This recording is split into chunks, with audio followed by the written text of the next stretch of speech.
Karma to Christ ministries आपका स्वागत करती है। आइए हम परमेश्वर के वचन पर चर्चा करें। आज का वार्तालाप का शीर्षक है, क्या आप खुशी को दर्शाते हैं या उसे दूर करते हैं? आज के बाइबल छंद हैं यूहन्ना अध्याय 17 वचन 13। और अब मैं तुम्हारे पास आ रहा हूँ और ये बातें दुनिया में कहता हूँ ताकि वे मेरा आनंद अपने में पूरा पा सके। यशायाह अध्याय 12 वचन 3 और 4। तुम उद्धार के कुओं से आनंद पूर्वक जल भरोगे और उस समय कहोगे, यहोवा का धन्यवाद करो, उसका नाम पुकारो, राष्ट्रों में उसके कामों का प्रचार करो, उसका नाम महान है, इसकी घोषणा करो। फिलिप्पियों अध्याय 4 वचन 4। प्रभु में हर समय आनंदित रहो। मैं फिर से कहूंगा, आनंदित रहो। इस बात का स्पष्ट संकेत कि आपने मसीह से मुलाकात की है, आनंद है। एक ऐसा आनंद जो परमेश्वर द्वारा किए गए उद्धार के कार्य के लिए कृतज्ञता से भरे हृदय से बहता है। बाइबल में हमारे द्वारा किए गए सभी वादों के लिए आनंद, और यह जानने का आनंद कि चाहे हमारे साथ शारीरिक रूप से कुछ भी हो, हमारी आत्मा उसकी बाहों में सुरक्षित है।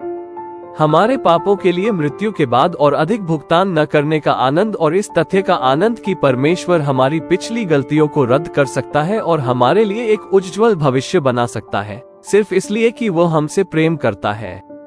जब हम वास्तव में उस अंधकार को समझते हैं जिसमें हम थे और हम कैसे रहे हैं प्रकाश में ले जाए जाने पर, हम आनंद के साथ चलेंगे। हम बिना किसी शर्म या डर के कि लोग क्या कहेंगे, उसके उद्धार और प्रेम का प्रचार करने में सक्षम होंगे। हम उन अन्य विश्वासियों की संगति का वास्तव में आनंद ले पाएंगे जिन्होंने मसीह के सामने आत्मसमर्पण कर दिया है और उनके उद्धार का अनुभव किया है।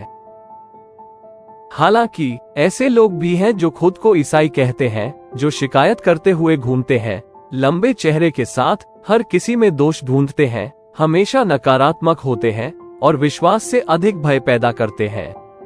इन व्यक्तियों का न केवल एक मृत धर्म है, बल्कि वे हैरान हैं जब सच्चे विश्वासी कठिन परिस्थितियों में भी मुस्कुराहट बनाए रखने का प्रबंधन करते हैं। प्रेरित पौलुस ने सुसमाचार का प्रचार करने के लिए जेल में रहते हुए हमेशा आनंदित रहो लिखा। वो निश्चित रूप से जेल में था, लेकिन जेल उसके दिल के अंदर नहीं थी। जब मैंने पहली बार 2007 में अपने गृह कलीसिया में सेवा करना शुरू किया, तो मेरी मुलाकात जॉर्ज नाम के एक अफ्रीकी व्यक्ति से हुई।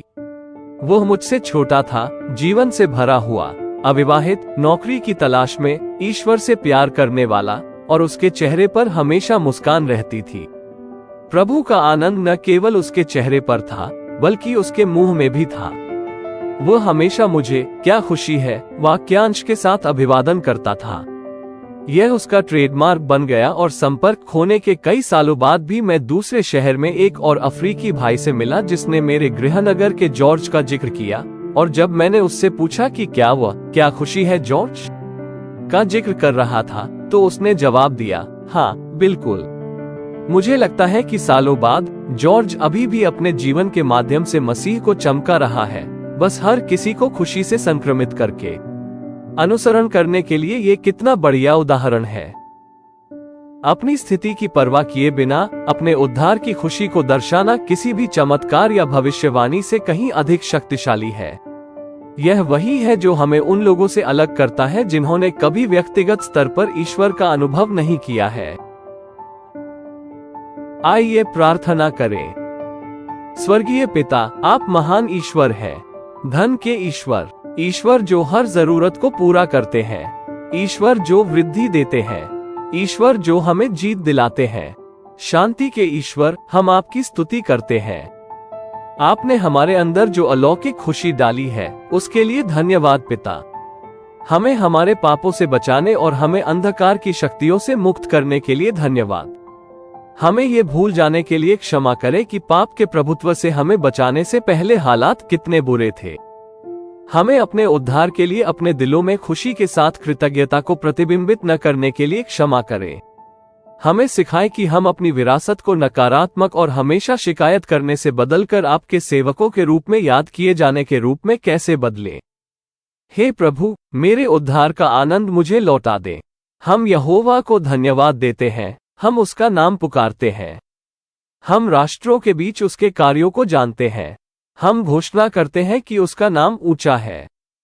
हम यीशु के शक्तिशाली नाम में मानते हैं। आमीन।